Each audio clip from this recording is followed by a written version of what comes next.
In this video, I will show you how to add username key on WhatsApp. First of all, open WhatsApp. Then in the top right corner, you will see three dotted lines. Click on it. Here, go to settings. Then go to account.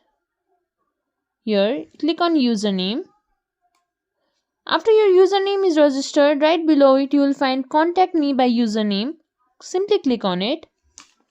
Here, choose people who know my key. After that, a key will be generated. You can simply click on get a different key to generate other keys. Once you're okay with the key, simply click on save key. And that's it. That's how you will be able to add username key on WhatsApp. Just be sure of one thing, that username key will only be asked to someone who is trying to contact you by username in their first time. If you have previously chatted with them, or if you have already saved their number, then the username key will not be asked to them.